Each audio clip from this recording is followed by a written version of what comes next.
Are we? Okay. Yeah, all okay. Excellent. Good. So we'll start the cabinet for the 12th of November. Welcome everyone. Good to see people here. So just to remind people that please use your mics because there are people listening to it remotely. Speak into your things, members of yeah, when you're not if you're on the screen, just turn off your video when you're not actually being part of the show, because otherwise we have a sort of close-up of you. Not that there's anything wrong with that, but just anyway, right. So agenda item 1, apologies. Dan Thomas can't be here, and also Andrew, leader of the Conservatives, is not with us. Declarations of interest, members, any declarations of interest? No. 3 minutes. Are you happy with me to sign the minutes for the cabinet of the 8th of October? That's a true record. All in favour? Yeah, thank you. I'll do that in a minute. Items requiring urgent attention. None to my knowledge, although I know that Cheryl wants to say something about post offices, but we'll probably do that after announcements if that's okay. So item agenda announcements. Yes, I do have an announcement to make, and I think it's quite exciting. It's all part of our pushing forward with our children's agenda. You know, they're our top priority, and this is a great step forward, I think, and just show that we need to keep the momentum going and to make those improvements. So Devon County Council is committed to transforming its education system so that all children and young people, regardless of need, can thrive in inclusive mainstream settings. This ambition, outlined in Devon's Inclusion and Learning Strategy and the Devon Local Area SEND Strategy, Building Inclusive Learning Communities, requires a bold shift in approach. It is recognised that achieving this vision depends on fostering deep collaboration across the education system, working with our partners in all schools. Meaningful collaboration between all partners in the system, driving a shared commitment to inclusive transformation, ensuring that every child and family is supported through a cohesive, joined-up approach.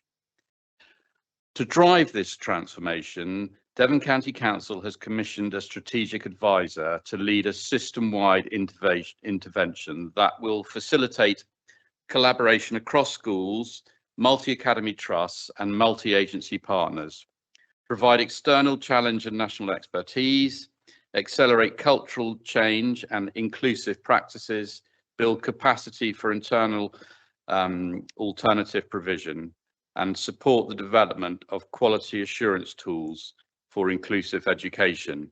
And obviously, as we build capacity for alternative provision, we can stop using the people that profiteer out of our most vulnerable children, which I think is an important thing that we'll be able to do.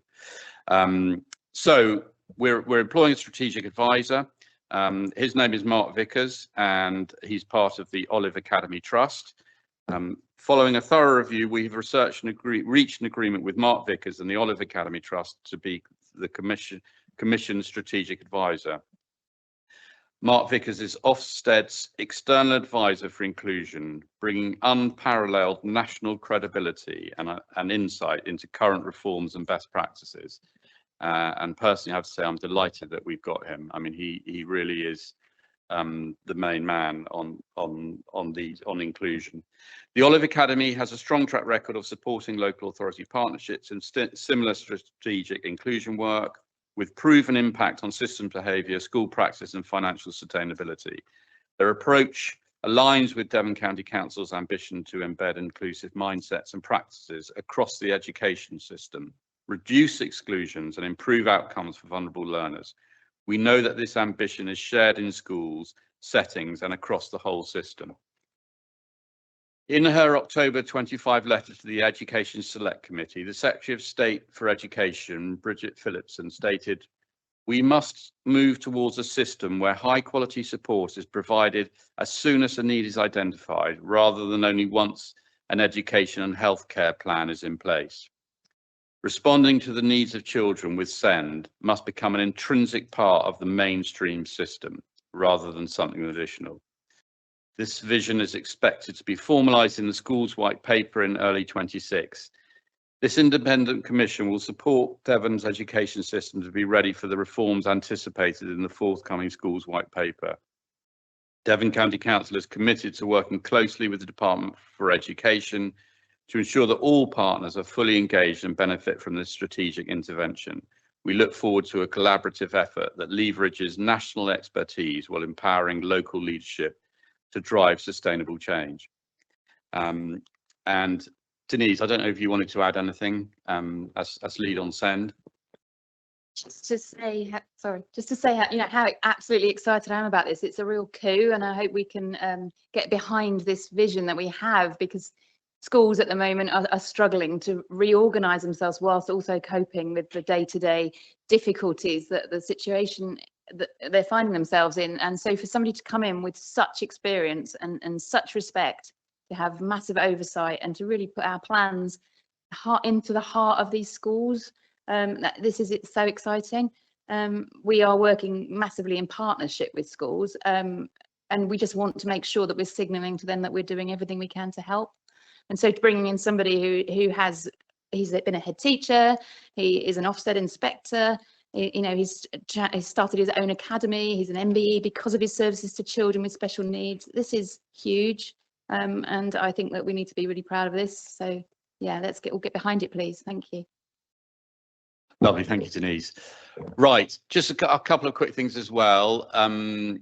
Secondly, as I said, Cheryl just wanted to say something quickly about post offices and Lloyds banks. I think the changes they've made, and also just to say that we're going to have a slight jiggle of the agenda in that I'm going to bring item 10 before item 9, because it's about Barnstable, and Caroline can only be here till 11. So, and she wants to say something on that. So I hope we're all okay with that. Cheryl, over to you quickly. So it's just very quick, because one of the councillors caught me on the way into the meeting just about Lloyds Bank bringing in that you won't be able to deposit cheques in post offices. That's coming in December, so I'll be looking into that and sending letters to appropriate people. Thank you. Yeah, no, and Stuart, thank you for bringing that up. Much appreciated. Right, so and move on to the next agenda item, 6 petitions, none to my knowledge. 7 questions from members of the council. We've got 2 questions from members of the council. There have been written responses. Councillor Barry. Yeah, no. Oh, hi. Hello. Yeah, good to see you. Do you have a supplementary question to Jackie? No, I'm quite happy with the response from Jackie. But basically, just for clarity, we are not going to get any extra funding at the present moment. Yes or no? I'll pass over to Jackie Barry. Sorry, Mark, that's all right. Okay, so funding is used in different ways. So there's funding that's applied that we have to have budgets for our officers to actually work on things, as well as the actual investment itself that's required. The situation at the moment, as has been set out in my response, is that there's work in progress. And of course, that's all part of the process. So it is what it is at the moment. We've got some uncertainty about the funding that's going to be coming in from government, hopefully by the end of this month, which we will know for the next 3 years then in terms of money that we can spend. So we can't promise what we don't know about, but we obviously see set out there's work already in progress with this, which is actually, in terms of many proposals that people bring to us at Devon County Council, means it's in on the list, and work is taking place, and I think that's of value already. So I hope that's good enough answer, but I can't promise what I don't know at the moment. Yes, thank you. That's good. Yes. Well, thank you for the question, Mark, and thank you, Jackie, for the response there. Move on to the second question. Henry, you've got a written response from Dan. Dan unfortunately can't be here, but I think Simon said that if you do have a supplementary, Simon will ask that. And then I know that Jackie wants to say something as well. So we'll go into that. So yeah, over to you, Henry. Thank you, Chair. Will DCC set a timetable for the flags to come down, and write to the Police and Crime Commissioner, as the Greens are doing, urging the police to make it clear that they will hold to account people who then go on to put up more flags. Thank you. Councillor Gent, obviously I'm not Councillor Thomas, but I'll field that question. Thank you very much for your question, by the way. I'm absolutely convinced that's the correct thing to do, and I think we must also keep an eye on what is deemed as criminal damage too. So thank you.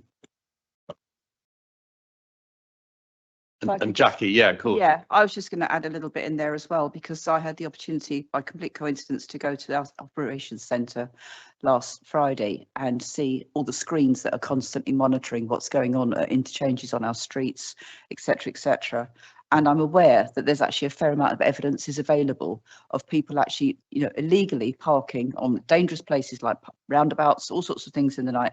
It's a relatively small number of people that seem to be actually out there doing these, erecting these flags, and they are creating a danger. And I think that the police are exactly placed with evidence to actually pursue some of these people who are actually erecting these flags. We know they're offensive, but it's also a danger, and it's a police matter. And I absolutely agree that we should be seeking from the police a timetable of how they're going to take action on this, and actually by the force of deterrence, actually sort of hopefully stop it in its tracks. Because I think we do have a duty to protect the people who are being highly offended, and in fact, sort of frightened by what's actually abuse of our national flags. Thank you for raising the question. Thank you, Simon. Thank you, Jackie, and thank you, Henry, for that question. Right. Move on to agenda item 8, questions from the public. There are no questions from members of the public. So now we'll move straight to agenda item 10, which is about, here we go. So it's the bus improvement plan, but includes the improvement of the bus terminal in Barnstable.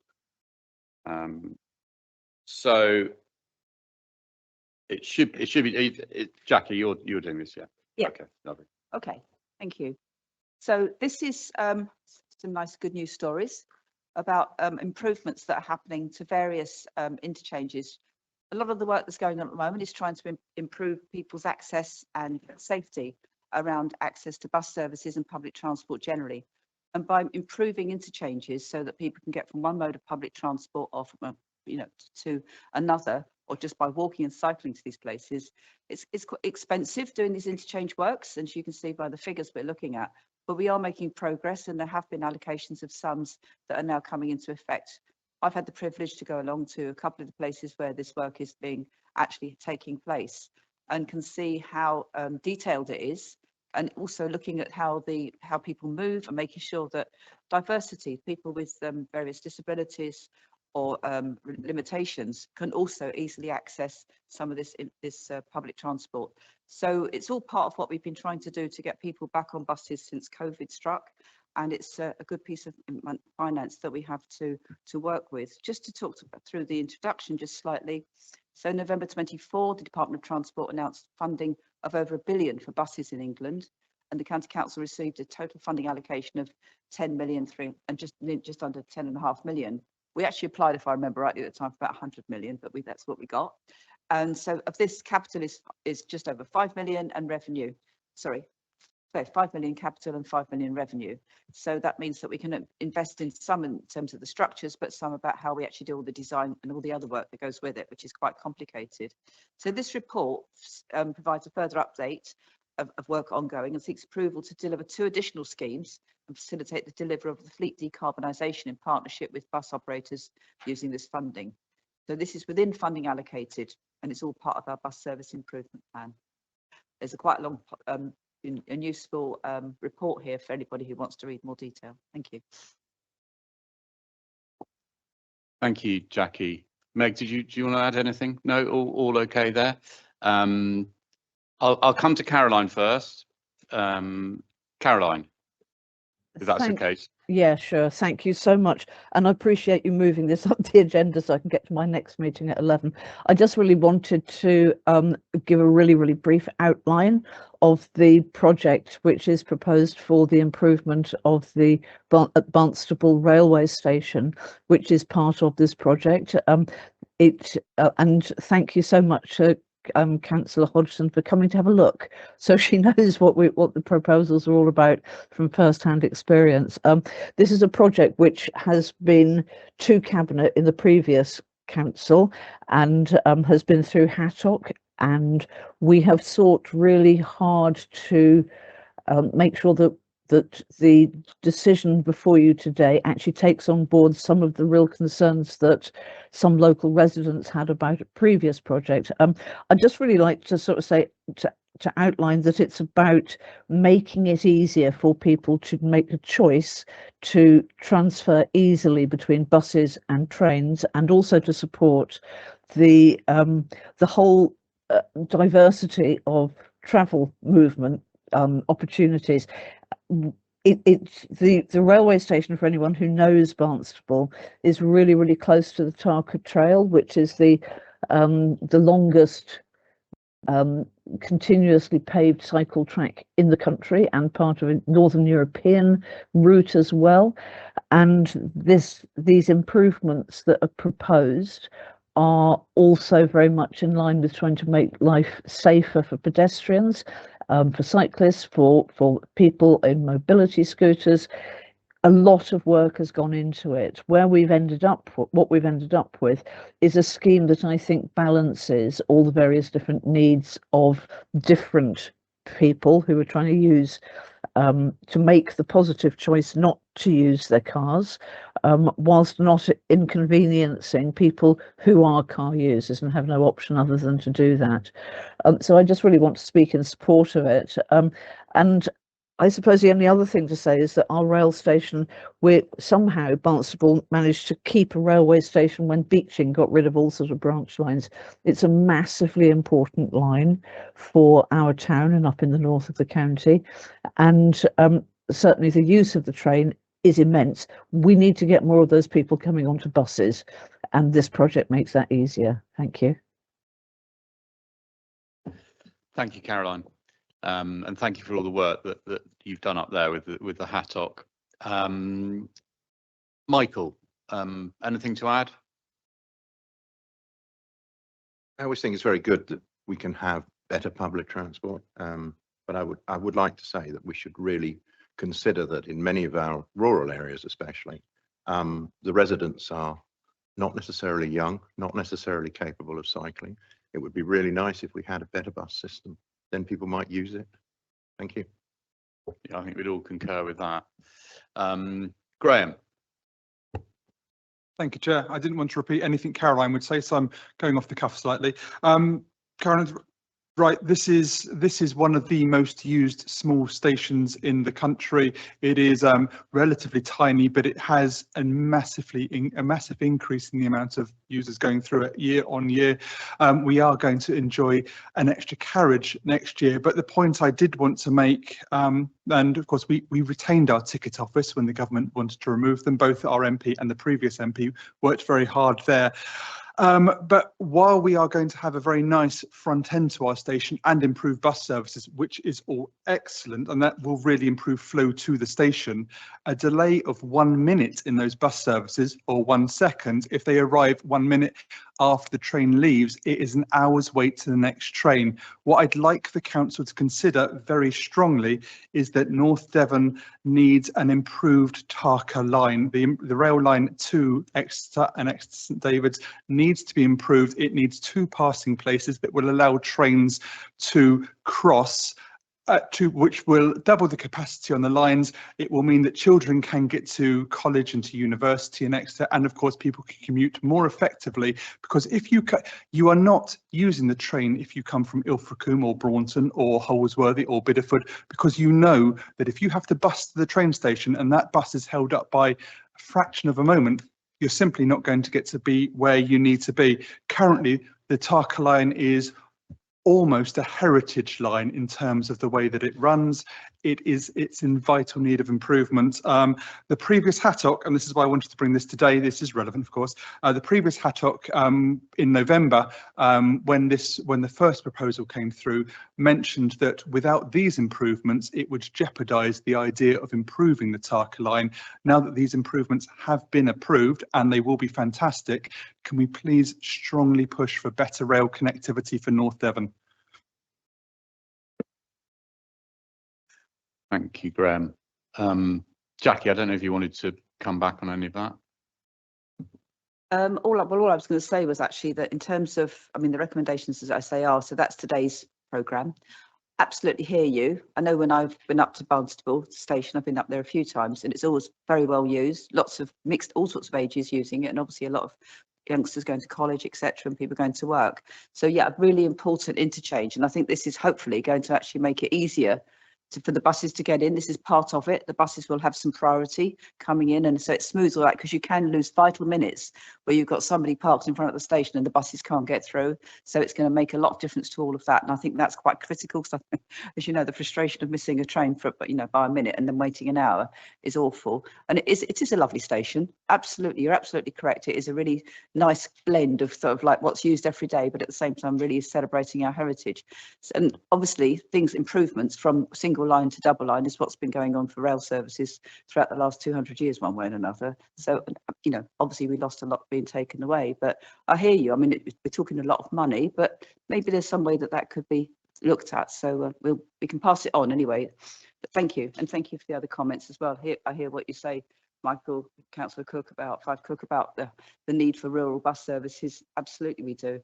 It's really tough to try and get those services in because very few people would be using them, but it doesn't mean to say that we shouldn't constantly try to bring some of those services in. It's just it's that awful word finance, unfortunately, is the problem. But certainly I think it's something that, as you know, Julian said, something we'd all like to see far more of in the rural areas, much needed. So am I ready to just push the recommendation, or does anybody else from the cabinet want to speak before I push the recommendation? Yeah, Denise. It's just a very small part. It's about the decarbonisation plans. I just wondered if we could also incorporate perhaps thinking about bike racks on those buses as well, once we're starting to integrate services. It seems to be done in other countries, but I'm not sure I've seen it here at all, but just to have a think about that. Thank you. Thank you. Certainly we can push them. It has actually been mentioned a few times to the bus operators, as you're possibly aware. But yeah, these next steps, I suppose, is the thing really, but absolutely important, because of course it's, for some people, they just want to get on the bus with their bike and then get off the other end and carry on cycling. So yeah, make a lot of difference. Okay, so shall I move? Yeah, you have to move, Jackie. So if I can move the recommendation. So we're looking at approving construction of the Sherborne road bus interchange improvement scheme, an estimated cost of £548,000. This is in Newton Abbot. Approve the construction of the revised Barnstable rail service bus integration enhancement scheme at an estimated cost of £850,000, and that has been sort of some adjustments in response to the community public consultation. Approve the advertising of traffic regulation orders necessary for the revised Barnstable rail station scheme. And in the absence of objections, to make and seal the orders subject to the requirements of the legislation and the council's procedures. Approve the commencement of the acquisition of land through negotiation with landowners affected by the Barnstable rail station integration enhancement scheme. Approve the allocation of £1,400,000 bus service improvement plan grant funding to support the bus operators to work towards the decarbonisation of their fleet. And finally, give delegated authority to the Director of Climate Change, Environment and Transport, in consultation with the Cabinet Member for Climate Change and Biodiversity and the relevant local members, to make minor amendments to the schemes as required. So move, Sir Chairman. Thank you, Jackie. Do you have a seconder for that? Richard, and just to say that the discussion that we had that was very helpful, that will be captured in the minutes as well for those. Right. So can I show all those in favour, please? Thank you. Right. So back to agenda item 9, budget monitoring. James, over to you. Thank you, Leader. Councillor James Witkowski, Cabinet Member for Finance and Public Value. Leader, this report marks the halfway point in our financial year and provides an important moment to take stock on how we are performing against the budget set back in February. It's also important to remember the financial context we are operating within. Devon lost the Rural Services Delivery Grant of £10 million late in the budget process last year, which funded the additional costs of providing services in a rural authority. Devon did not receive any funding via the new recovery grant. So, Leader, at month 6, we're forecasting an overspend of 7.8 million. That is a headline we must treat seriously, but it also represents a 2.3 million net improvement since month 4. Clear evidence that the work we've been doing to tighten controls, strengthen accountability and manage demand is beginning to make a difference. The report gives a detailed picture across all services, but a few key messages stand out. In adult social care, we've seen a positive movement of 1.8 million since the last report, bringing the projected overspend down to 2.6 million within that directorate. That progress reflects the discipline and focus of the integrated team and shows that actions being taken are having effect, even in a sector that continues to face huge national pressures. In children's and young people's futures, we're seeing continuing demand and cost pressures, particularly in placements and staffing.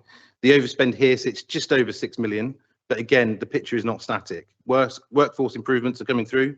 24 newly qualified social workers joined us in September, and the focus on stabilising the service and improving sufficiency is starting to show early signs of progress. The dedicated schools grant remains our single biggest financial risk. The in-year forecast is an overspend of 57.4 million, taking the cumulative deficit to 167.5 million, significantly above the position assumed in the safety valve agreement. We continue to work closely with the Department for Education, and our SEND transformation work is being strengthened with new leadership, tighter financial controls and a focus on better value commissioning and earlier intervention. Public health and communities are holding a balanced position, and both performance and partnerships and corporate services continue to deliver savings or manage through tight control of spend. Within corporate services, we are responding to reduced income within SCOMIS and are adjusting our plans accordingly. Our capital programme continues at pace, with £238 million forecast to be delivered this year out of a £269 million programme. That includes major highway schemes, schools investments and technology transformation projects that will support long-term service improvement and efficiency. We have also used the flexible use of capital receipts to fund transformational work and relieve pressure on revenue budgets, a sensible planned use of the freedoms available to us. On reserves, we continue to build resilience. The earmarked reserves position is forecast to increase to almost £140 million by the end of the year, reflecting our commitment to financial prudence and fiscal responsibility. In short, Leader, this mid-year position gives a balanced picture. There are real pressures, but there's also real progress. Services are responding, savings are being delivered, and the financial discipline is strengthening across the organisation. The task for the second half of the year is to maintain that trajectory, to close the remaining gap, deliver on our recovery plans and protect the vital services for our residents. Leader, I'd like to thank colleagues across all directorates for their continued effort and collaboration. The progress at this half-year point demonstrates that we're moving in the right direction, with determination, discipline and shared commitment to financial sustainability. I'm happy to take any questions, but I think obviously our Section 151 officer wants to speak too. So I'll hand over to Angie. Thank you, Angie. Thank you, Leader. I just wanted to point out what I'm sure members have already spotted, the deliberate mistake in paragraph 2.3. The gross movement is of course 3.7 million, not 2.3 million. That's the net as set out in the report. We got a bit trigger happy with our typing there, Leader, but I'm happy to take any questions. Thank you. Thank you, Angie. Michael? Nothing from you. Members, anything to add? No, just me to say, thank you, James, and thank you, Angie, and as you say, thank all the directorates for, I've sat through these meetings when things have been a lot worse. So well done to everyone, and I'm sure that we will turn in a balanced budget at the end of the year. So congratulations on that. James, would you like to propose the recommendations? Thank you, Leader. Yeah, I'll propose the recommendations. A, the Cabinet notes the month 6 budget monitoring forecast position, and B, notes budget movements to date as set out in Appendix 1 and the forecast reserves position. Okay, so it's a noting exercise really. So are we all happy to note that? Yep, thank you. Okay, excellent. Agenda item 11, adult social care transformation partner. Richard, over to you.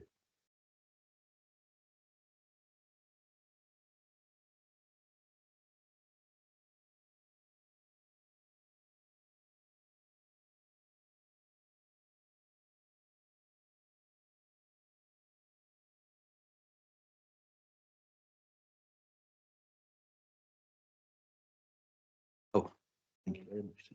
Thank you. This cabinet has previously endorsed the formation of a strategic change and transformation board.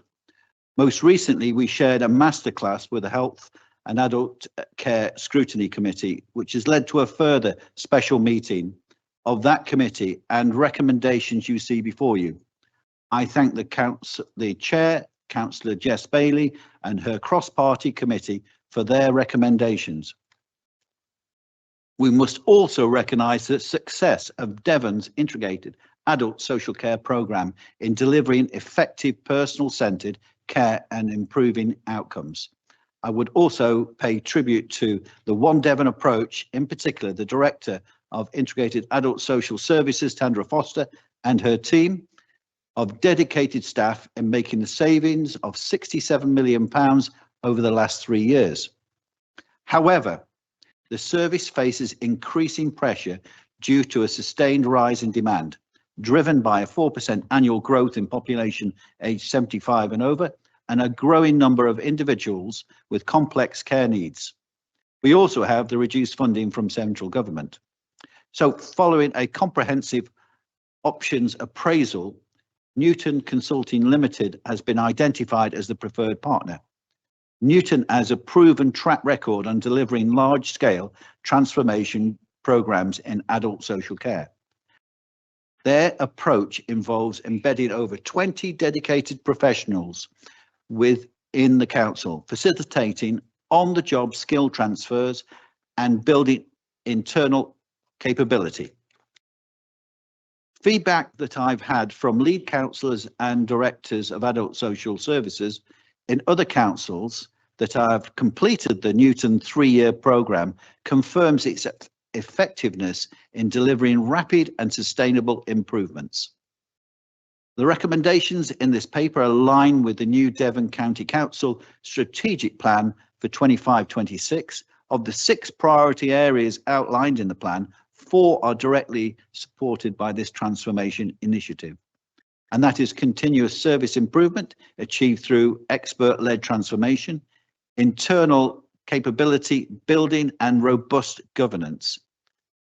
Positive futures for every child and young person, enabling by freeing internal change capacity to focus on children's services. Supporting independence and dignity. This is really important. Supporting independence and dignity, delivering by embedded personal-centred models that promote independence and reduce reliance on formal care.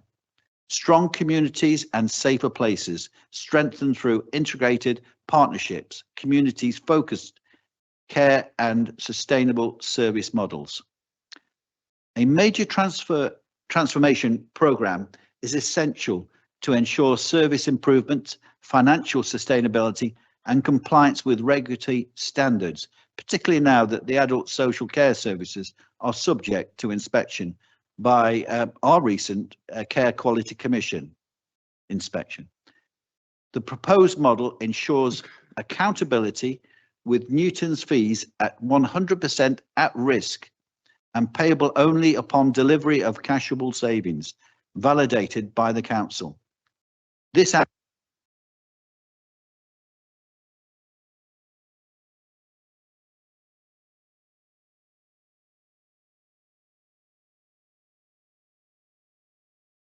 mics don't like me.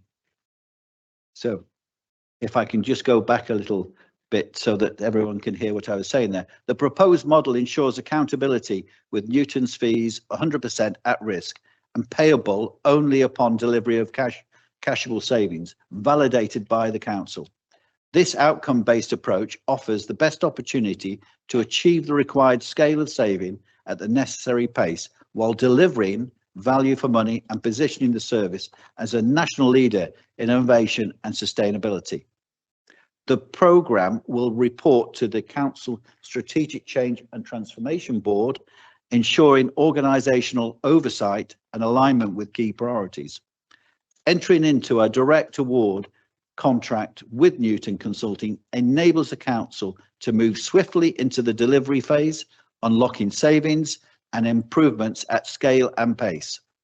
Newton is approved supplier of the National Crown Commercial Services Management Consultancy Framework. 4, which is compliant with the Public Contracts Regulations of 2015 and the Procurement Act of 2023. The framework allows for direct awards as all competitive tender requirements have already been met and the scope of work aligns with the framework terms. Newton brings the necessary capacity, expertise, methodology to deliver the transformation Devon requires. Their approach supports long-term sustainable improvements by upskilling council staff and enhancing planning and delivery capabilities. A direct award under the CCS framework ensures a compliant and efficient procurement route, enabling rapid mobilisation while maintaining transparency and value for money. I therefore propose that the Cabinet support A, approve the direct award of a call-off contract for services under Crown Commercial Services Framework MCF4 to the Newton Consultancy Limited to support the transformation, the long-term sustainability of adult social care. B, approve an addition of 10.875 million to the capital programme for flexible use of capital receipts. If approved, the Directors of Finance and Public Value will include this within their revised flexible use of capital receipts strategy that will form part of the budget submission to County Council in February. Chair, myself and the Director of Integrated Adult Social Care, Tandra Foster, and her staff are available for any questions. Thank you. Thank you, Richard. I think we're all relying on you. Well, Tandra, did you want to add anything? Yeah.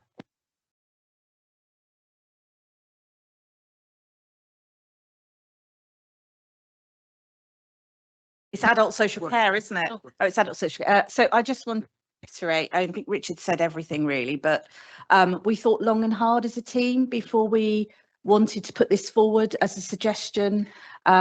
Richard's mentioned that we're now regulated by the Care Quality Commission. The most important thing for me is that we maintain the quality of delivery, so giving good outcomes for residents in Devon, but we obviously have to do that at best value for money. And that's why somebody like Newton coming in, enabling us to do that deep transformation of the directorate, not undermine the work we've already done, is so important. So I just wanted to add that we haven't come here lightly with this proposal. We thought long and hard, and obviously have been thoroughly scrutinised, which is absolutely appropriate. But we really do need an organisation like Newton to come in and support us.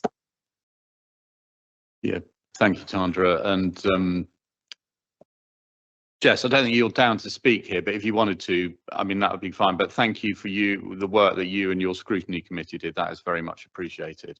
Michael, anything you wanted to add here? Yes, thank you. I don't think it's been mentioned that, as far as I remember at the meeting, there was that Newton were the only ones who were going to be paid on delivery, not up front. So really, in a way, the adage of nothing ventured, nothing gained, but we have. And I think we were looking at saving possibly up to about 20 million over 3 years. Is that, if you can remind me? Thank you.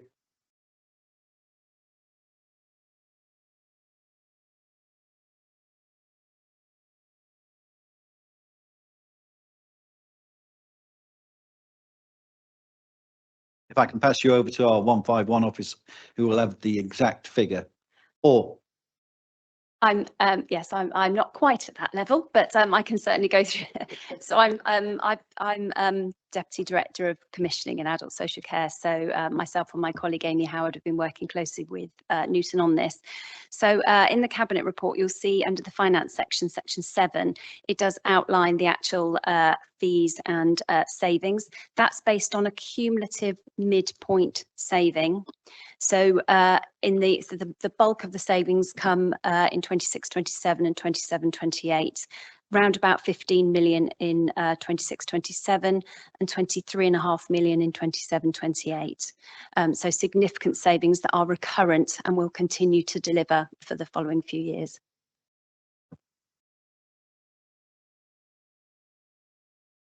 Thank you, Torvik. Jess, you do want to come in? Yeah. Yeah, thank you very much for that. I think just one thing I wanted to pick up was that the scrutiny committee looks forward to going to a Newton site, and we need to set up those meetings to see where else they're operating from and what good looks like. Thank you. No, that sounds good. Yeah, Tandra. We will absolutely set that up. We're just waiting for Cabinet to formally approve that we can work with Newton, and then we'll get that in the diary. Excellent. Sorry. Yeah, Donna. I just want to alert members to the additional level of governance that this council has put in terms of transformation. So we have 5 major transformation projects that have been agreed through this cabinet. And just to note that Councillor Clist has a oversight of transformation, and this project is within that. So it's really important for scrutiny members, or you know, in terms of opposition members or any members, that Councillor Clist is available on this matter, and it just gives that other lens of scrutiny to make sure that things are happening at a pace and are being delivered. So I think it's important that we point out that Transformation Board is a new level of making sure that the change happens at pace and delivers what it's meant to do. So it's not just Councillor Keeling that's available here, or Tandra, but basically Councillor Clist and Matthew Jones. Any questions on this matter, the door is open, and clearly in terms of our Cabinet Lead for Finance will be part of that as well. So it's just to give you that additional level of governance that's in place. Thank you, Jackie. I hate to be a thorn in the flesh, but I really love the idea of in-house services wherever we can, because I feel that we're always vulnerable when we're using third-party commission services. And I really accept that, you know, big change like that doesn't happen overnight. But I would just like that to never, you know, disappear from our radar as to whether that could be something that we could really look into. I know that we're at a time of big change at the moment anyway, in terms of local government reorganisation, and maybe this is a safe sort of transformation sort of situation to hold something, well, whoever's running the show. But I do feel that it'd be really good for I think a lot of people, you know, are interested in, you know, more in-house services, simply because we know that we're always paying more people in the middle of it, as opposed to the money really going where it absolutely, you know, gives us the best result. But I accept that obviously it's transformation, but I just wanted to flag that up. Thank you. Yeah, thank you, Jackie. Tandra, do you want to come back on that? So the first thing, once we've mobilised, subject to Cabinet agreement, is that they'll undertake a diagnostic. So no decisions have been made yet in terms of what the programmes of work will be. We've got some in-house provision. I think it's got to meet the quality and the value for money test. If there was anything significant changing in that space, we would be coming back to yourselves to get agreement on whatever the future is. So, but we're not going in with a predetermination of the actions that we're going to take. Thank you. Yeah, no, thank you, Jackie. Thank you for that, Tandra. I mean, I think it's fair to say that this administration's preferred option is definitely in-house. There are occasions when we will have to go to outsource, but I think that from previously, and you know, and I include myself in that as an administration many years ago, that there was a you know, the default option was to outsource. That's no longer the case. So anyway, right, and any more on this, James? Thank you, Leader. I think it's probably pertinent just to point out that we have reached a point where the traditional levers of efficiency, restructuring and targeted reviews have all been pulled. So the service has already delivered over £67 million in savings since 2022 and outperformed comparator authorities, but yet the pressures continue to grow. So without a step change in how we operate, the financial sustainability of both the service and the wider council would definitely be at risk. And I think that's why we need to now look for a partner. But I agree that our first step should always be to keep it in-house, but we have reached that stage where we do need a partner. And I just want to reiterate in terms of governance that the transformation will sit within the Council Strategic Change and Transformation Board, providing corporate oversight, clear assurance routes and alignment with our wider transformation priorities. And that will flow through Cabinet and scrutiny. So it will be very transparent. Good, thank you for that reassurance, James. Any more for any more? Richard, would you like to propose the recommendations? As set out. Thank you, Leader. In the paper, yeah, and I've already read them out as well. Right. Within the report. Okay, thank you. Could I have someone to second those proposals, please? Simon, thank you very much. And all those in favour, please show. Thank you. Excellent. Right. Agenda item 12, fostering service. Richard, over to you. Lovely, thank you, Chair. I'm here today to present this set of proposals aimed at strengthening Devon's fostering service. It's a vital part of our care system that is currently under significant pressure. Just for a bit of background, since 2020, we've seen a 33% decline in approved fostering households, down from 450 to just 245. And this mirrors a national trend, but also on a local level is the impact is stark. With fewer foster homes available, it means more children will be placed in residential care, which is not only more costly, over £6,400 a week, but also less likely to deliver the best outcomes for children. Foster carers provide loving, stable homes that support emotional well-being, education and long-term stability. We need to act to reverse this decline in the number of foster carers that we have available, so that more children can grow up in families and not institutions.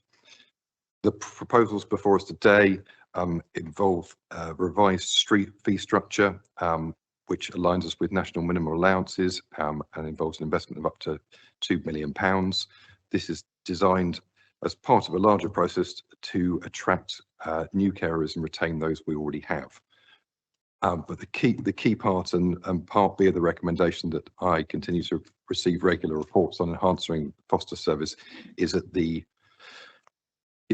key part in this as well, that we need to put in a whole council effort to ensure that our foster care offer is improved over time to make it sustainable so that we can achieve the goals that we want to achieve.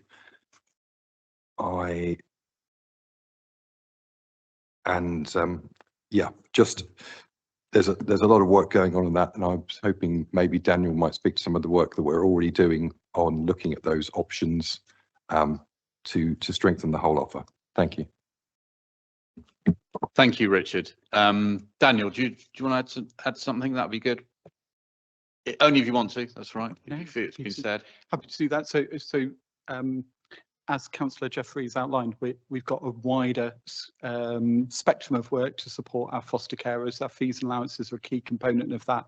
And from our consultation, we know they really welcome that investment. But alongside that, we know to address the national decline in foster carers and the stark decline in foster carers post-pandemic in Devon, we need to do everything we can to maximise our recruitment and assessment activities, and we know we need investment in that area, and we know we need to improve our processes to maximise the number of potential carers coming through to panel and then providing homes for our children. We also know the wider corporate services to support our foster carers need to be as honed as they can be to support our carers, and we've got a programme of work to try and develop what that would look like. And we know the support for our foster carers needs to improve, and we've got a range of work we'd like to do in that area. We're still forming that plan and trying to work out exactly how we're going to resource that as effectively as we can do. I know it's coming to scrutiny in a week and a half, and there was a request for feedback and an update potentially at full council in terms of the progress we're making with our fostering improvement journey.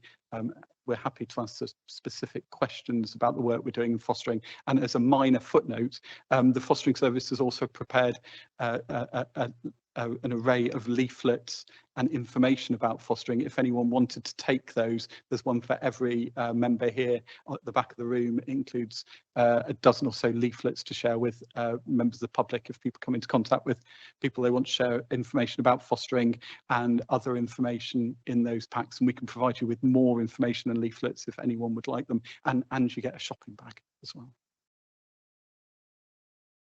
Thank you, Daniel. Yeah, no, that's good. Donna, just wanted to clarify something. Just want to point out in terms of Station C and looking at Devon Services team here, but I just want to explain, might seem quite unusual to think about how this is discussed at full council, so it's not a decision of council. All members heard at a previous council from, head of one of our fostering agencies in Devon, a very passionate and compassionate, plea on behalf of foster carers in Devon to understand what this involves. This council really needs the support of everyone to make this happen. And we know that as members in your communities, that you are close to those communities. And actually, in terms of that December council, we're looking for a very different commitment publicly. There is also the bit that, I have to say on behalf of the service delivery improvement, that within this paper, there's an absolute recognition, an apology, from us as a staff group that we haven't quite got it right in responding to foster carers in recent years. And we want to make sure that we can get this right. We know that our services are on the improvement journey and we had lots to do. Our fostering service is a really important part that we need your help to get right. So it's just to make it clear that the level of support that we need and to make this really work and to make those foster carers feel valued can only happen with members of this council driving that at every opportunity and every step you take in your community. How best to do that is a piece of work we need to think about, and we would cover that in the report to council. But I do think it's important to say that contained within this report, and I've met many of these individual foster carers, that many people in the past have applied to become our foster carers, and actually that process wasn't best process for them. So within this report, there's an absolute commitment for us to do a better job in how we interact with people who do come forward, and also just to publicly say today that, I am sorry that for some of the people who came forward in recent times that we didn't have the level of capability or service in the right shape to get it right for those people, and to say to them that our door is open to re-engage with you to get it right, because we know there's many people that we've lost in that process and we would love to welcome back. So I think it's important to say that today on behalf of the service. Yeah, thank you, Donna. Michael, did you want to add anything to this paper? I think we can all see it's a pretty dire situation, isn't it? Yeah, I don't think I can add anything of value to this. Thank you.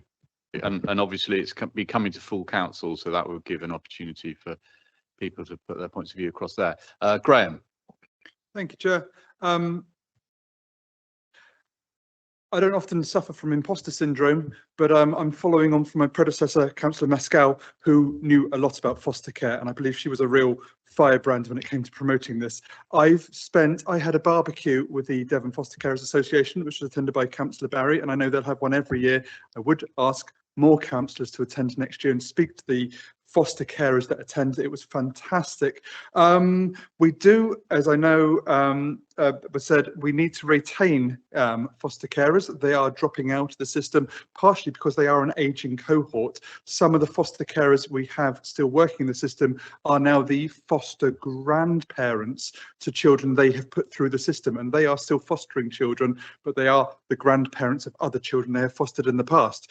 They are fantastic. The point I want to raise, though, is that there's a line within the recommendations: children's services have not always treated foster carers as experts and part of the professional support around a child. That's very true, but we must recognise that, Donnie said something, these are strange people in that they are not nurses or counsellors. These people are scrutinised out of the yin-yang. They are scrutinised, they are vetted, they are processed because they are asked to look after the most vulnerable children we have.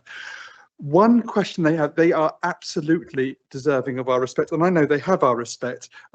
But when it comes down to their allowances, that's done quite well. But their expenses, they are spending money out of their own pocket and then having to come back and wait and get that money back to themselves again. It goes round and round in circles slightly. It is a good system, but one I think we need to recognise that we need to be paying in advance. We don't need them to be coming to us for expenses. They need to have the money straight up, and without having any sort of delays in payments. They are working very, very hard to protect children, and I think that we really should be pushing more, essentially in every aspect, we need to be making life as easy as possible for them, because that will show them they are respected and show them they are very well trusted in what they do. Thank you. No, thank you, Graham. Members, anyone else like to? Jackie? Speak as a foster mum. My foster daughter is 36 now. She was with us for 2 years when she was 9, and she's still hanging in there, part of the family. And that's, I think, is really good when that happens. But one thing, I was actually part of the Irish fostering service, so a little bit of difference. What I would suggest is that what we think about is how you network the foster parents. It was really helpful to us. We did active, lots of different children being fostered for about 10 years, all different ages. And having other people that you knew had children of similar ages gave you somebody to talk to, somebody in the same boat as you, somebody you could actually do child share caring, sharing together like we do as, regular families. And I think that's something that can really help people. I mean, when the money starts becoming a big issue, it's actually maybe there's more things behind it. And we're obviously aware that there's a lot of mental health issues for young people at the moment. So, what would normally, regular kids are really suffering and much more anxious than they have been in the past. So imagine that for a child who's ending up in foster care, it's actually even more anxiety ridden. So I think the more we can find little ways of measure it to people to be supported on easy, if the kids have gone to school, ring, oh, it's a dreadful morning, whatever, but with somebody that understands, I think those are the kind of things that could also be really beneficial, and they don't cost us anything except maybe just a bit of thought to actually put those systems together. And as you say, even like the barbecues, so we understand better by having those conversations. But I think this is a really good report, really good way forward, and I fully support it. Thank you. Thank you, Jackie. Richard, do you want to? Thank you. Just I think it was picked up a second ago by Councillor Bell, the thing about valuing foster carers and having that they're working with us. And I know we've been working a little bit on some of the ways that foster carers are communicated with, especially in the area where money's involved. And I was wondering, Daniel, have you got any details of what's some of the things that we're doing and would like to do more on in terms of that process? Because I know it's based around some of the systems that aren't quite fit for purpose at the moment, and we'd like to see improved. Thank you. Thank you. So one of our current challenges is our system of recording doesn't closely link up with our finance systems. So we've got double entry of processes when we want to pay a foster carer, and when we introduce the new recording system and the new LCS system in a year's time, there's the potential for that to better link with our finance system and automate many of those finance systems, and that will improve the quality of data we have on our own systems, because it provides a check and balance that if we're not inputting data correctly, a foster carer won't get paid correctly, and that will make sure that happens very quickly, but also ensures the finance data is correct off our Eclipse data, off the new version of our system to record. That, because that's a year to 18 months away, we're also looking at other ways we can make sure our finance systems are as robust as possible and our payment systems are as robust as possible. One challenge is there's a number of places along that process where things can go wrong. So how it's recorded by the child social worker, how it might be recorded by the foster carer's social worker, how it's then passed on to the finance team if there's an issue within the finance processes, and then if there's an overpayment, how that's dealt with. So what we're trying to do is create one place where all tricky issues to be resolved are sent to one hub and then can be resolved more quickly for foster carers, and particularly expenses and smaller costs are where we're more likely to have, if you look through the issues we get with payments, that they're the ad hoc payments are more likely to be the ones our system currently doesn't always completely get right. So we are working really hard to try and improve that. Much of it will be improved dramatically when we move to a new system, but we can't wait a year and a half to improve that. So we're trying to work with colleagues across that system to improve the processes. And coming to the point around fostering networks, we have introduced now 5 Mockingbird hubs, which is a foster carer at the heart of that Mockingbird constellation. They support 6 to 10 foster carers in each of those constellations. They provide overnight support, but also their expertise helps support the other foster carers in that Mockingbird network. And we also run a whole series of support groups and networks, but we know we need to build on those networks. And for example, many of our support networks are things like coffee mornings. That works really well for many of our carers. But if we want to attract different carers who sometimes work, carers who might not be available for a coffee morning, we need to look at how those support networks develop and reflect the needs of a different cohort of carers as we try and broaden the people who might be attracted to provide homes for our Devon children. Thank you, Daniel. That was very comprehensive. Cheryl. Just say, I think it was a really refreshing and honest report. And thank you, for everything that's said in that. And also, Donna, what you said as well. I thought it was really good to hear that from you. And I've put it down as an action to go back and actually meet with the local foster carers. I was invited to that barbecue, but unfortunately couldn't make it, Graham. But it is really important that we do that. And I'm annoyed with myself that I haven't done that yet. We've already been here 6 months and I haven't been able to meet them. So if we can all go back and do that, I think that would be really beneficial. But yeah, thank you. Thank you, Cheryl. James, and I come to you, Denise. Thank you, Leader. For me, this is about being ambitious for our young people, ensuring that they grow up in stable, loving homes with carers who feel supported and respected. When we invest in fostering, we're investing in the most effective and compassionate form of care a child can receive. And for me, Leader, this marks the start of our journey to restore confidence in a service that has too often been undervalued, at the same time delivering real public value and better outcomes for children in Devon. Yeah, absolutely. Very succinctly put. Denise. I don't need to say anything now, really. Just wanted to thank Donna for what she said, acknowledge that things I think are improving. I have friends that tried to do respite care a few years back, and it all ended very badly. And I think that would be a different outcome now. Am I right in assuming that they would have had support? There was an awful lot of a sort of a blame culture, very picky, whereas actually it was just probably a traditional kind of family squabble turns into something far more. And I think we keep people under a microscope when actually real families aren't like that. Also wanted to just point out that real families changed, haven't they? So are we looking to broaden our reach with different family structures through fostering now and welcome on board people who may not fit the 2-parent families? I'm assuming that that's all changing. So we have a clear ambition to continue to attract the carers we've traditionally attracted, but also broaden that. And we are trying to ensure that whenever we're talking about fostering, we're talking about how we could attract anyone who's over 21 and has a spare bedroom and wants to care for a child in Devon. And that might be weekend care options and supporting around weekends and holidays when we really need support for children around short break provision and providing some support for other carers, as well as longer term fostering options.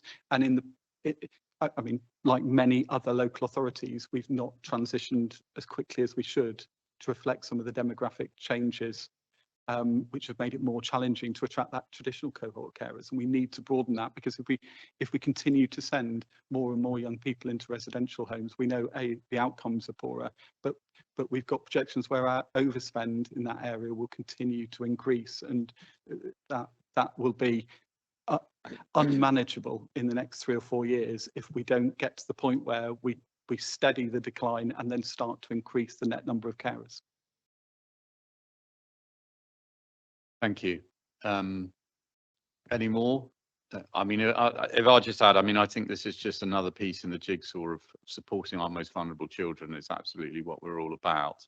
And I'm very pleased to say that I think from the conversations that I've had with fellow councillors across the council, that everyone wants to get on board with this. I think my understanding is that we will be having a a councillor champion for foster carers. I mean, I hear Michael, one of your colleagues, has put their name forward for that, which is excellent.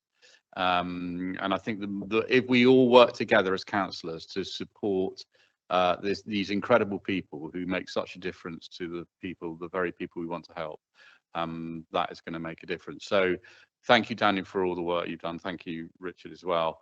You know, I think this is another step in improving, you know, of getting there, so that the children in Devon will have the best experience possible that we can get for them. Thank you. So, Richard, do you want to move the recommendations? I'd like to move the recommendations and also just highlight how much I'm looking forward to stating Devon's commitment to fostering at full council. I think from the words in the room today, we've got a lot of support, and focusing that in on how we can get the foster service and outcomes for our children improved is palpable. It's there, and I'm really looking forward to December's full council on that basis. Thank you.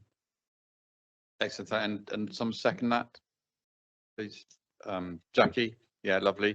So all those in favour, please show. Lovely, thank you very much. Agenda item 13, the Meldon Viaduct Company. Simon, over to you. Leader, thank you very much indeed. My microphone is working, so I will not need to speak at the seagull deterrent level, you'll be pleased to learn. I'm absolutely delighted to bring this one forward to you today. James will be very pleased. There's a bit of in-house fiscal responsibility. When the appropriate time comes, I'll get to the 6 recommendations, but in brief, this paper sets out the way forward for the management and maintenance of this historic structure located just outside of Oakhampton, which is part of the Granite Way, Oakhampton to Lidford. And for those of you that have an anorak obsession with bridges, I will just say that it was built in the 1870s by the engineers Galbraith and Church for the London and South West Railway, and it is a wrought iron truss bridge which carries the Granite Way cycle and footpath. It's part of the National Cycle Network Route 27. And of course, it's 165 metres long. Sure, that's important to you all. Nearly 30 years ago, a company was set up to manage and maintain the viaduct. And at that time, this enabled the company to apply for grant funding for repair work, something the local authorities were historically unable to do. Local authorities are now able to seek funding for heritage structures, and this report sets out a recommendation or recommendations to you that provide the most effective and efficient ways to manage the asset and associated liabilities. Members will be aware that the viaduct, I've already said that bit, and the Meldon Viaduct Company board met in October and unanimously agreed to dissolve the company. Any questions?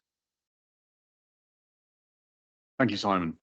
Any questions? Matthew, did you want to add anything? I think my portfolio holder has covered that extremely well. Thank you. I think this is simply about good governance, actually. This is putting in place an up-to-date and appropriate model for the management of a heritage asset for the reasons that Councillor Clist has set out. Thank you. Michael?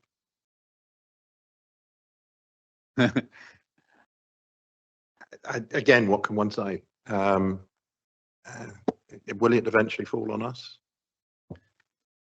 Well, I think the report, we will need extra funding, but we're exploring where those funds can come from. And obviously, you know, it's a very, very important part of the network. So, you know, in a way, you know, that is our responsibility. And with this transfer, that's, you know, that will fall with us. But hopefully we can find other funding streams. I don't know, Matthew, you wanted to? Thank you, Chair.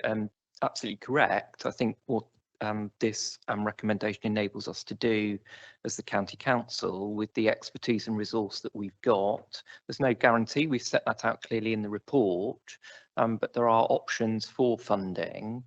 And the reality is at the moment, in terms of our support to the company, those processes are happening. So it is a liability. All assets are effectively a liability. It is a heritage asset. As Councillor Clist has said, we have our Granite Way cycle path running Cosset. So as the county council, we have a role to ensure that that structure is maintained. Thank you. Members, anything to add? Jackie?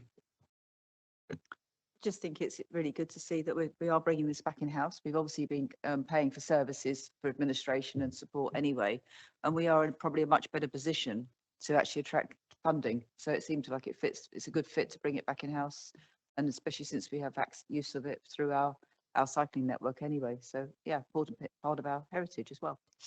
So yeah. Yeah, no, cool. thank you, Jackie. Yeah, I agree. Any more? Simon, did you want to move the recommendations?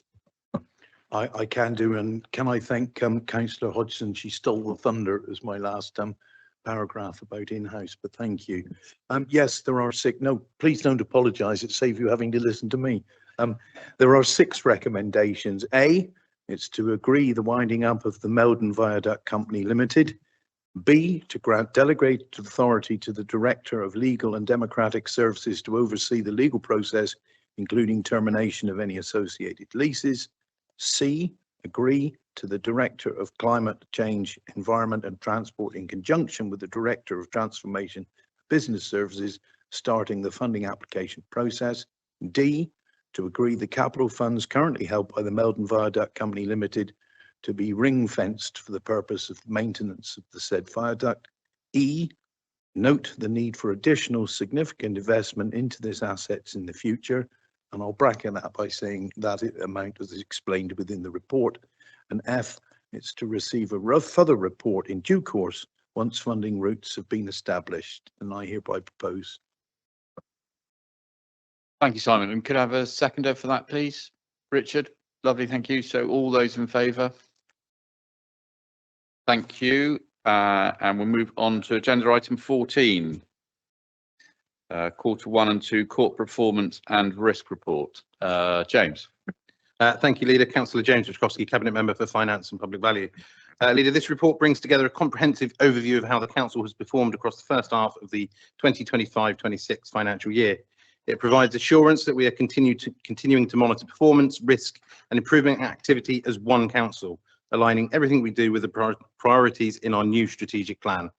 This is the first full report since Cabinet agreed our new performance and risk framework, and it marks an important point in our journey towards greater transparency, accountability and evidence-led decision-making. It combines updates from across the corporate scorecard, the strategic risk register and each directorate's delivery priorities, offering Cabinet a clear view of both progress and challenge. Across the organisation, 79% of indicators have now been updated and the majority are trending positively. We've seen particularly strong improvement in adult social care, where the median waiting times for assessment has fallen and fewer older adults are being placed into residential care thanks to improved pathways and community-based support. Staff turnover has reduced, applications have increased, and we're beginning to see the benefits of Do It for Devon employer brand in building a sustainable workforce. We should also recognise areas where targeted action continues. In children's services, performance around the timeliness of EHCPs and reliance on agency staff remains below target, though clear improvement plans are in place through the Timeline project and strengthened recruitment and retention work.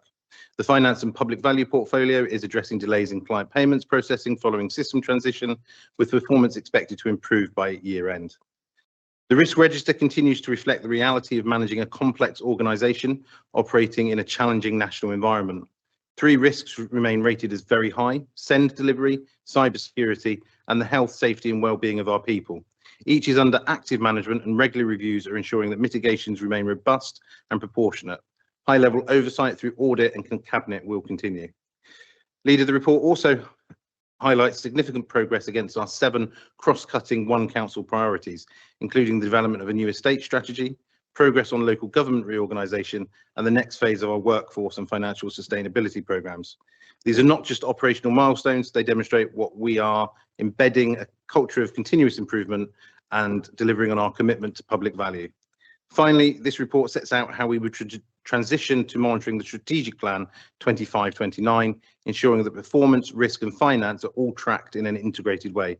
This will give members, officers and residents a clear line of sight from our strategic goals through to delivery on the ground.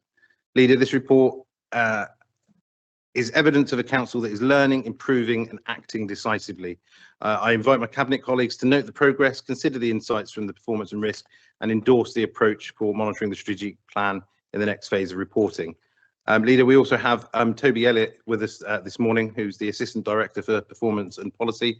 And obviously I'm not sure if he wants to make any comments or say anything at this stage. Thank you very much. I'd just like to reiterate that last point, which is about future versions of this report, which are going to be centered very much on the strategic plan rather than the corporate plan. So corporate plan runs for this financial year. There'll be an update to that next financial year when the strategic plan will be very much at the heart of all the performance framework. So everything will fall out of the strategic plan in future. No, thank you, Toby. Michael, any comments? No. Jess, I'll come to you. Thank you. I've got a question about the corporate scorecard. And so in there it says the date of the latest report is the 30th of June 25, and the frequency is quarterly. So I'm just querying why we're using a report from the end of June and if there isn't a more up-to-date one. Thank you. So it's a question of time of publication. So a lot of these indicators will have a significant lag. So some of them are even older than that. Some of them haven't been able to update in the last 6 months because they're annually reported. So where a measure has been available at the time of publication, we'll make sure that's in there. Unfortunately, there's always a time lag with some of these things, and we need to recognise that. Okay, thank you, Toby. But I mean, point well made. I think, Jess, yeah. Richard, do you want to? Just following on that point, I assume when we've got the strategic plan being reported on the performance of that, those timeframes will tighten up over time. Is that the idea? It's possible, and we'll have a preference for measuring things that we can report frequently and on time. However, there are certain important things that will always have, by the way that they are recorded, a time lag in their reporting frame. What we intend to do is have a live scorecard for Cabinet to be able to view. So in the future, there'll be a scorecard that will be a strategic scorecard, and it will be updated as soon as those measures are available. Lovely. Thank you. Any other questions? No. Thank you, James. Thank you, Toby. James, did you want to move the recommendations? Thank you, Leader. Yeah, the recommendations are the Cabinet be asked to A, review the updates provided against the Council's One Council priorities outlined in the Corporate Plan 25-26. B, consider the performance outturns and strategic risks attached to this report as tools for future decision making. And C, approve in principle the proposal to monitor the strategic plan 25-29 and delegate to the Cabinet Member for Finance and Public Value and the Director of Performance and Partnerships the authority to finalise these details. Lovely. You'll move those, propose those. Can I have a seconder, please? Richard, lovely. All those in favour, please show. Right, I'm going to suggest that we have a quick 10-minute break and back here at midday, if that's okay. Thank you.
Right.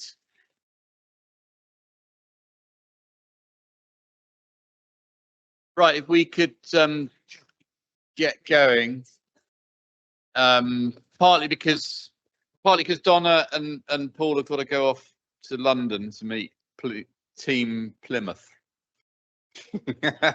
Another such lovely. Not in part B, No. Yeah. Right. So hope you're refreshed. Moving on to item agenda 15, which has come from the Corporate Infrastructure and Regulatory Services Scrutiny Committee around locality budgets. James, did you want to say anything on that? Or I mean, it's basically just saying they've recommended that we keep the locality budget at 8,000. I wasn't planning to say anything, Leader. Obviously, Yeah. it's a recommendation and it will go forward to the budget consideration through the scrutiny committees and then on to the council. Okay. Excellent. Any comments on that? No. Agenda item 16 is the call-in of member decision of the pay and display price increases. The scrutiny committee endorsed the cabinet. The one thing they changed was I think it would be an annual review rather than a biannual review. So do we need to do anything on that, endorse that, or say that that's what we'll do? Meg, sorry. You've asked me to work on that, so it's a policy review. So the indication was it should be annual, but we need to do that review and come and decide that through with Councillor Thomas once we've completed it. And that's the second part of the recommendation, I think is what that refers to. Okay, lovely. Good. And any comments on that? No. So we move on to the notices of motion. So just for those that aren't aware of how the process works, these are 4 motions that came to full council. They were referred to cabinet. In many cases, that gives officers the time to look at potential financial or legal implications to those motions. They then write a report, and that leads to cabinet making its recommendations to full council. So these will all go back to full council again, not the one on Friday because that's a special one, but the one in December, on the 4th of December. So in a way, that's where if people want to debate it, that's where the big debate will come there rather than here. Just cabinet agreeing what recommendations it will make to council on those particular motions. Jess, you've got all the papers before you. Any comments you'd like to make on your particular motion? Thank you very much. I welcome Cabinet's acknowledgement of the deteriorating conditions of Devon's rivers and the commitment to collaborative working through the new water quality portfolio. However, the amended version removes the core intent, which is the recognition of rivers as entities with rights to exist, flow and flourish. And what it does is it shifts the motion from a values-based leadership to one of environmental management, and in doing so loses the opportunity to affirm a clear moral and ecological duty to protect the living systems on which our communities depend. So the original motion sought to place Devon at the forefront of modern environmental governance by embedding a principle of stewardship and accountability into local decision making. And so the amended version has entirely removed the rights of rivers, and it's converted a motion of moral and environmental principle into a statement of concern and process. So I'm not calling on the council to assume the legal guardianship for rivers, but would urge the cabinet to reconsider and reinstate the recognition of rights as a principle which underpin council's policies. Thank you. Yeah, no, thank you for that, Jess. Jackie, Paul, Meg, do you want to make any comments on that? I mean, my understanding is that obviously we do have a period now between this meeting and then when the papers for the full council on December the 4th are published. So that gives us some wriggle room as to the recommendations as we might make. Karen, did you want to? couple of ways you can do it, Chair. I mean, obviously, if the Cabinet was minded, it could move an additional recommendation to the Council today, or as you rightly say, there's opportunities to work on it prior to Council, or obviously there's the opportunity for amendments on the day of Council. So there's a number of ways which are still within process. Yeah. No, thank you, Chair. Thank you, Jess, as well. So I'll be very honest with you. I hadn't actually seen the officer response to this at this stage. What I would, and of course, this should form a core part of the water portfolio holder team consideration. I'm slightly caught in two minds because, to a certain extent, it might jump ahead of whatever conclusions that comes to. On the other hand, I can understand what Councillor Bailey is trying to do, which is to pick out thing around the rights of rivers. But on the other hand, the officer reports or the officer response does reflect that comes with all sorts of potential unforeseen implications as well.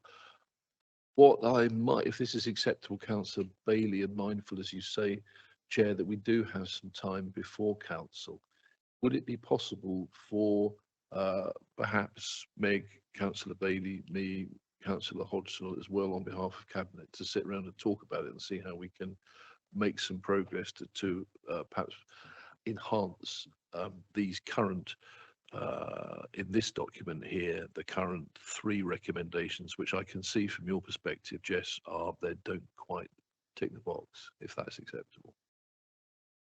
Yeah, I'll come to Jackie and then I'll just come back to you, Jess, if that's okay. Jackie.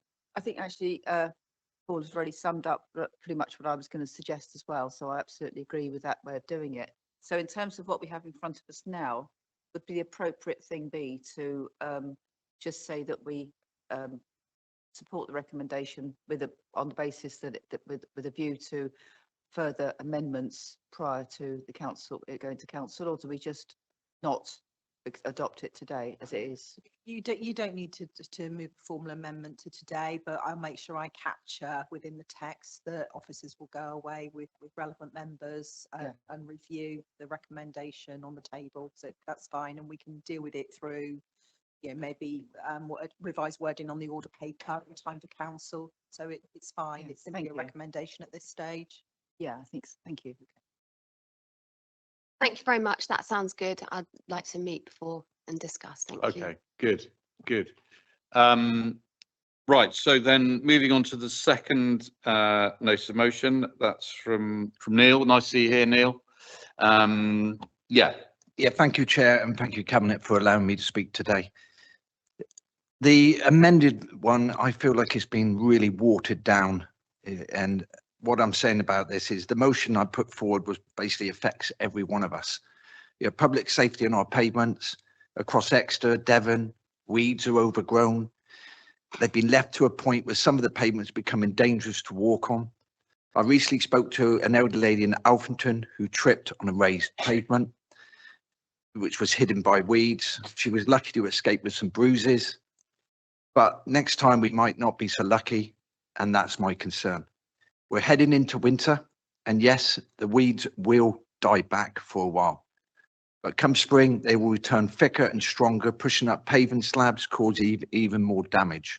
If we don't act now, it's going to cost us much more later. I understand we would have to go through audit in January to identify the funding needed. This is about safety, prevention, and pride for our community spaces. This is affecting Exeter and Devon. I know it's all about money. Thank you, Meg Booth, for giving me guidance regarding the probation service. We are tapping into that, but that is a small tip of an iceberg regarding the actual weed around the whole of Devon. And one of the amendments was community potential involvement. That's potential.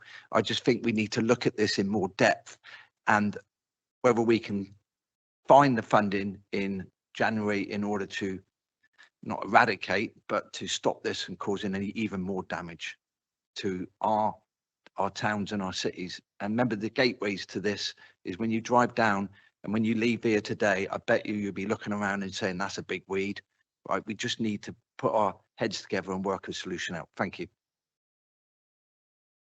No, thank you for that, Neil. I mean, I mean, obviously there are budget implications here with this, and that will be all part of the budget setting process, which I'm sure you will make your points quite vociferously. I think we should acknowledge in the recommendations that we do, if there are safety defects, and those are carefully, you know, there is a safety protocol that's set by national government, I think, is it not? So we do it actually. You know, about whether pavements are a safety issue or not, because we're not going to get billiard tables everywhere across the thing. So we, you know, there has to be some kind of tolerance there, and we have to decide a bit. It may be that you feel that we've erred too far on allowing pavements to be that uneven. Also, what I would add here is that when we've said that the potential involvement of communities, I've got communities in my area that absolutely, well, not in my area actually, but I mean, Dartmouth, for example, they have a working group from the town council that goes out and cleans and prepares, particularly on the embankment, the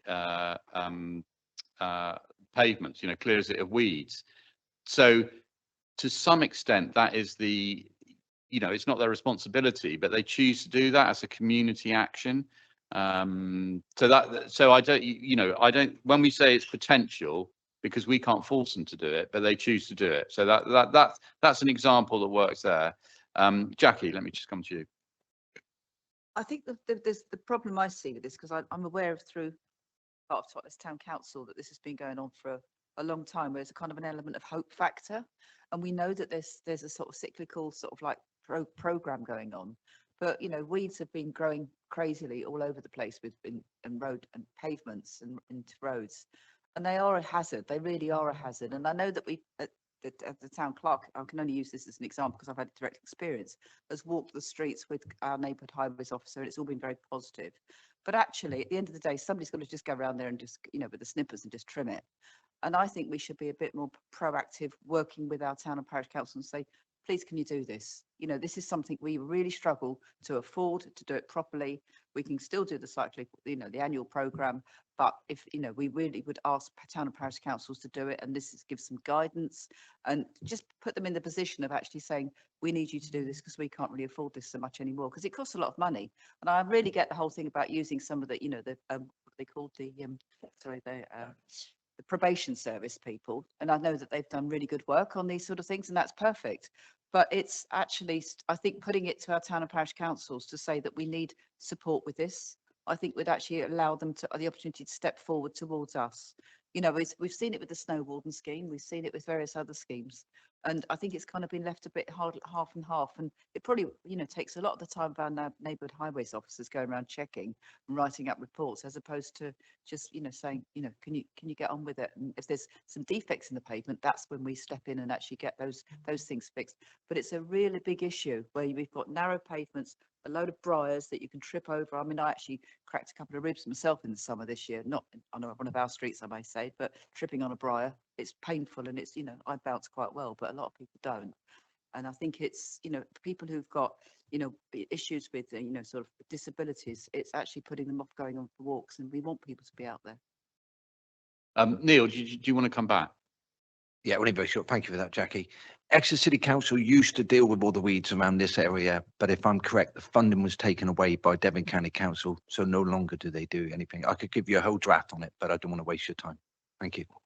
Look, in an ideal world, absolutely, we want to clear all the pavements and keep them free, but you know, we just do not have the financial capacity to do that. We have asked parishes and towns to step in there, but we can't force them to. Maybe we need to have some kind of more formal, as we do with snow wardens, as we do with road wardens, have some more formal partnership with parishes and towns to do it. I mean, personally, I think that's the way forward. I mean, we can demand and say, but we're just not going to get the funding to be able to do that. Michael, you want to come in, then I'll come to Denise and Cheryl.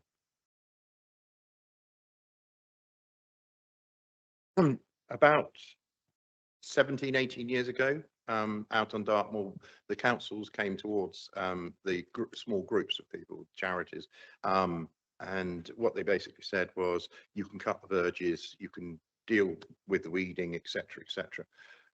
Everybody in the villages were happy to do this because obviously it is a hazard, especially for old people shuffling. So they were willing to do this, but the problem was we suddenly had a stumbling block, because when all this debris was collected, grass and everything else, they took it to the recycling centres, and unfortunately the recycling centres said that's commercial waste. You're going to be charged for it. Now, I think we need to change that. If we can change that and advertise, the fact is that if people are going to do this, this is why I'm a strong supporter of local compost schemes, because the fact is then you don't have to take it down to a commercial place to deal with it. It can be dealt with in villages or areas where we can get members of the public to basically do what they probably feel they paid for us to do. But I think a lot of people would willingly come out and do these kind of jobs, and if necessary we could always give a little bit of financing through the parish council to help as well. Thank you. No, thank you for that, Michael. And I think there probably are areas where we can be more supportive of our communities if they want to do things, and I think that's what we need to build on, if I'm really honest. Denise, and then I come to you, Cheryl. Yeah, just to add to that, locally we're trying to get something started in Sidmouth, which I think will be a sort of exemplar of this. The parish protocol will help, and I think the community highway maintenance community enhancement scheme that I've just found out about on here is something that we'll probably be able to apply to. So for me, it's giving that back to the community, finding out where they've got problems in their area that drives them mad. Encouraging voluntary groups, because I know that, you know, the strength of that, having organised one myself, the strength of that for individuals is really empowering. Perhaps we can just have a more of a sort of active route in helping people do that, helping with insurance if that's a potential thing, or at least guidance of how to link into insurance schemes so we're not all duplicating work. Things that help communities, you know, take the control back, while submitting that, you know, yes, in an ideal world it would still be done like the 1960s, but the money just isn't there. So yes, we can use our little bit of money, little pot of money to help this, to amplify it by voluntary help, community engagement, petition, anything like that, to get people interested in looking after their own bit of the world. I've just got a really good example in Great Torrington. We've got Great Torrington Town Tidies, and they've been held, I don't know when the last one was, but they were quite regular, even if it was just like twice a year before Mayfair, everyone getting out. And it wasn't just the town councillors, it was contacting all the local organisations as well. So we had the boxing club came out, we had the Girl Guides and the Scouts, and getting everyone involved on that same day and really promoting it. So I didn't know if there's, and you talked about getting rid of the waste, so we contacted the district council and they helped, they took away all of the bin bags at the end of the day and all of that. So I didn't know if there's opportunity for like a Devon-wide tidy up day where we can really get all of the small market towns or villages, and the children love it as well, get everyone out, even if it's just once a year. It's that pride of place, and then it might encourage people to do it more regularly as well going on, because it, like you say, it's great for everyone's well-being. It gets you outdoors, it makes it's quite satisfying seeing the difference that you can make just by tidying a small area. And if we can promote that across Devon, I think that would be great. I think that's right. Paul. Yes, thank you, and thank you, Neil, for bringing this for consideration. And I agree with you almost entirely. So, practical suggestion, apart from the excellent community suggestions that have come over here, is that we have this thing, Team Devon, which is a forum, Team Devon, for Devon County and all the districts. It hasn't met for the last few months because of LGR, but it will meet again soon. I'm sure the leader on behalf of Devon, and certainly I on behalf of East Devon, would be happy to raise this there, because it does seem to be one of these things that falls between the slats of town and parish councils, district councils, county council. And since our direction of travel at the moment is intended to work more closely together, this is a thing. And as Denise will know, in East Devon we've got this huge problem. We've banned glyphosate use, so that's great. Everybody's very happy about that. The workers are very happy about that. The problem is the weeds are just like that. So it strikes me we do need a cross-council approach to this and some thought. I'd be very happy to recommend it to Team Devon for their next meeting as an agenda item. So you'd have all the chief executives and leaders talking about it, and we could get reports commissioned across the councils and brought back here if that was any help. Good, sorry, Denise. Just while you're on that, if we are involving district councils, there's another bit about wider is fly tipping and also bringing that community sort of teamwork view into that. And you have a great officer, and I will talk to you afterwards about it. But he has brought something from Lambeth Council, and it was all about that, and that they're miles ahead of where we might be. But that teamwork and joined up thinking, it can be really powerful. Good. Look, we've had a good discussion around it. I mean, Meg, as I've seen Meg taking notes. I mean, you know, like we said, we would all love it that it would all be done and perfect. We don't have the funding for that, so we need to work in a different way in order to deliver what our communities want. And that's probably what we're all searching for here. So anyway, Neil, thank you for bringing the motion. So that will go to full council with the recommendations. There may be some slight tweaks, or we may put an extra one in there, which, I mean, as Paul said about Team Devon, I think Dalk as well should also be involved in that. And we'll take it from there. Jackie. I would just suggest that maybe we just put a point D on the recommendation for this, that to full council, that we discuss with other local authority levels how we can work better together to work with our local communities on this. I'd second that, Chair. Yeah. I think you can specify Team Devon and the Devon Association of Local Councils as well. Yeah. I think that would lead to some action rather than, forgive the pun, the long grass, you know. Yeah, so I think if we nail it in here, just that we're actually So, with the local okay, we councils, and Team Devon. No, yeah. So Meg, are you okay with that extra recommendation? Do we need to formally do something there, Karen, or again, is that just picked up in the minutes? I can pick it up in the minutes, but something around, you know, holding discussions with other tiers of government on how to work better with communities, including asking Team Devon to consider it a future meeting. Yeah. Is that I think that'd be helpful. I mean, it might not satisfy you totally, Neil, but hopefully you feel that we're moving in the right direction. Yeah. Okay. Good. Good. Well, thank you for that. Right. So, yeah, go on. Just check a point of clarification, because the budget's been mentioned. I'm looking at the 151 officer, and there is a process in terms of motions about financial assessment. I mean, I think it's been a very constructive discussion today, but I suppose what I'm just thinking about, looking at yourself, Angie, in terms of the timeline and the work that's required and what's been mentioned, and the possibility of how this might play through in the budget process. Is there a clarification required in terms of the work to be done to support members in their discussions on this? I'm just asking the question because of the tight timelines of what you've committed to discussing, but also how that fits in with that process. I think can we get clarification so that members are aware of that? Yeah, happy to come in. So as part of the budget setting process in the run up to the County Council in February, there will be the budget of the leading party produced, and then other members and parties are able to put forward amendments to that budget, or even to present an entirely new budget. Normal procedure at Devon is for amendments to that budget. There's a timetable where those have to be submitted, and I think Karen and Maria can probably help with that.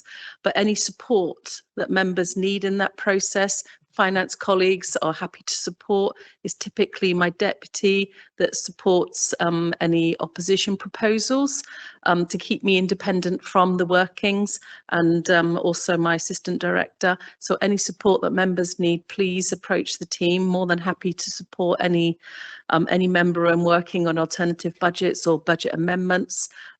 They are then submitted to Karen Strahm within the timetable. I'll then review them. Any issues or concerns I have around wording, funding, then I will talk to individuals concerned. What I must stress is that any amendments must be cost neutral. So if you're proposing we spend more money on something like pavement vegetation, for instance, you must identify where the saving will come to finance that. It cannot be just a wish list. It has to be balanced, which I think is fair and appropriate. But finance colleagues will work with you to ensure that happens. Hope that's helpful. Thank you, Angie. I mean, I think, the mood is that we appreciated that there were incredible, we're on very tight financial position here. And so we need to find a different way of working to deliver what our communities want, but without putting a massive financial burden on the county, which we just can't afford. I mean, it just won't happen. I mean, unless, of course, there are, it comes from somewhere else. But yeah, it wasn't. Meg, did you want to? I just think it's worth saying that when the weed spraying, and it was weed spraying budget, was cut, we did retain some money for weed treatment, which was effectively to help us pay for either community payback or something towards the, as you say, the community enhancement fund to encourage communities to do work. So there is some money in our budget to allow for this to happen already. Possibly not to the extent that people may wish, but there is something there to try and enable some of this to occur. Okay, well, that's good. Thank you, Leader.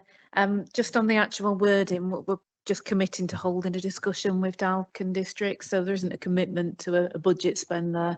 Obviously, they'll be subject to further discussions, and that could feed into the conversations that would happen pre-budget set, but the actual recommendation D is just a commitment to holding a discussion at this moment.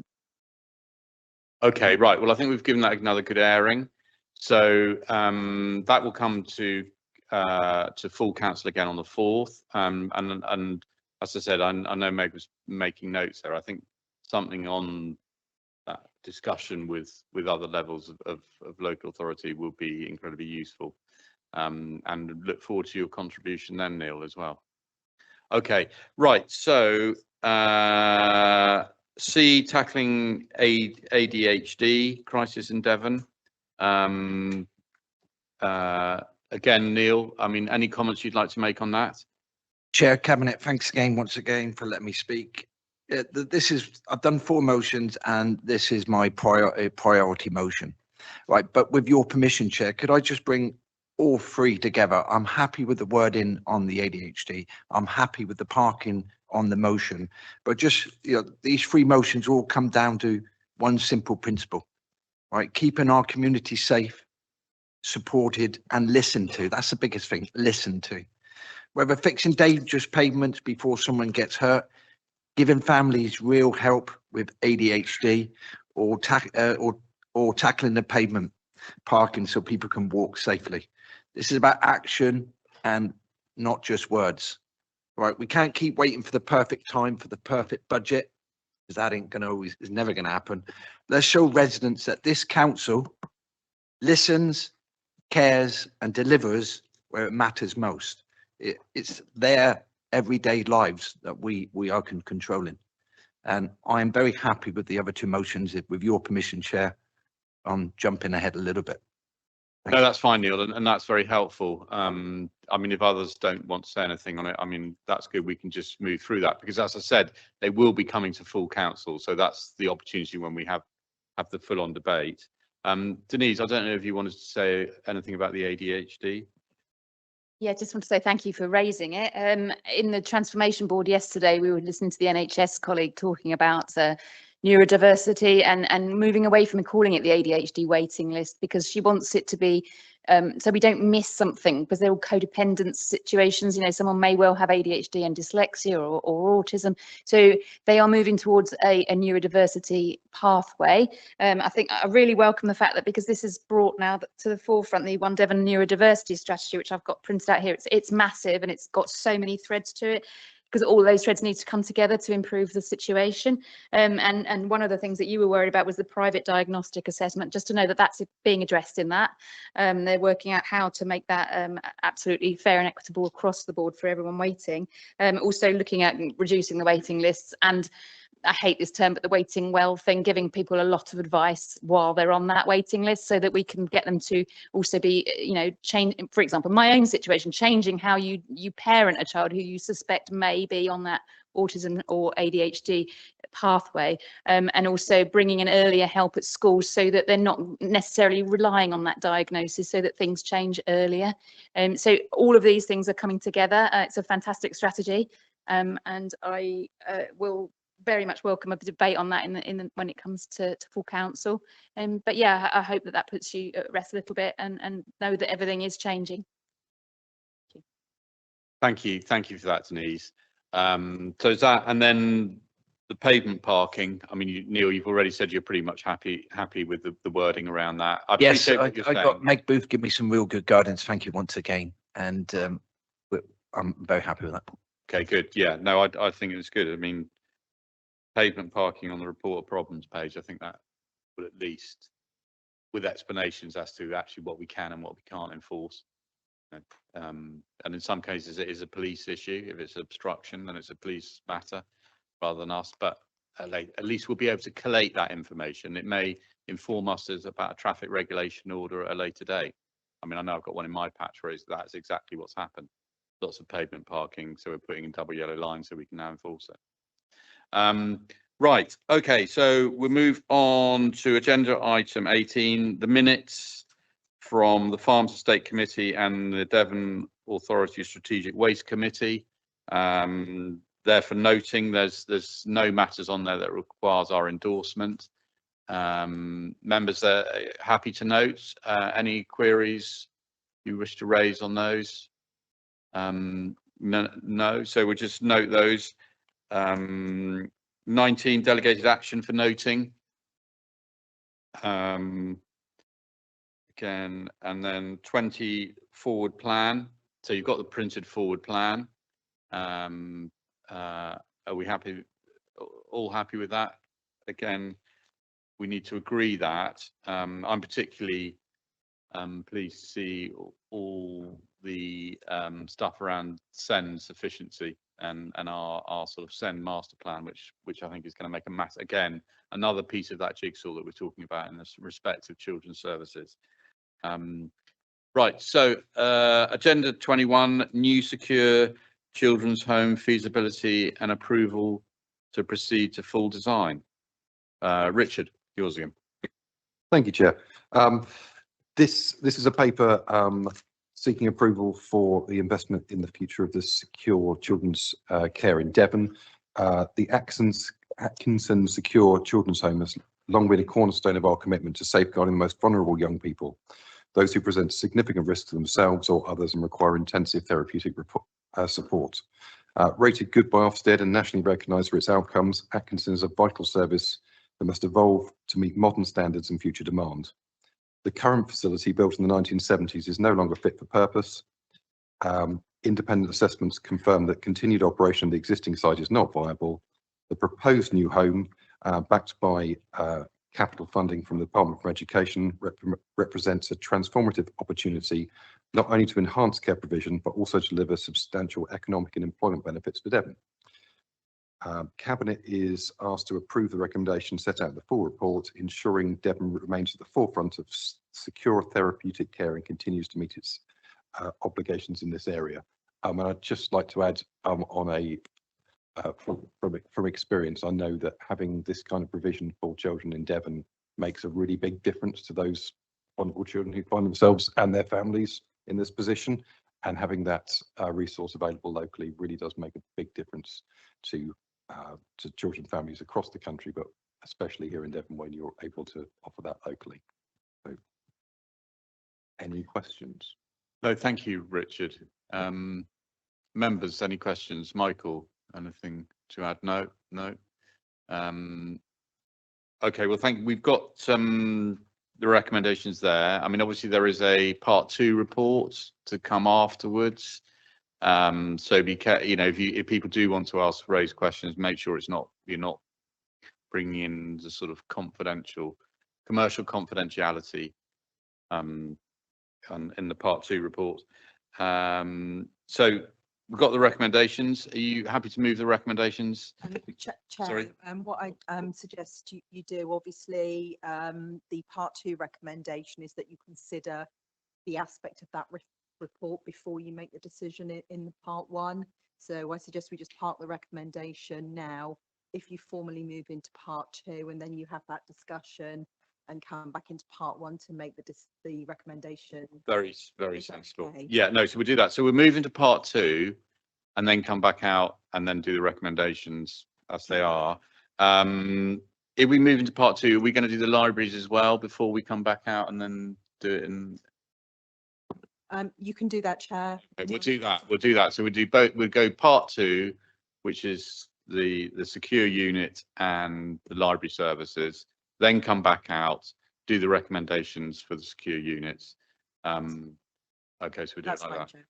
Okay, so agenda item 22, exclusion of the press and public. So we're going to move into part 2. I don't need to read that out, evidently.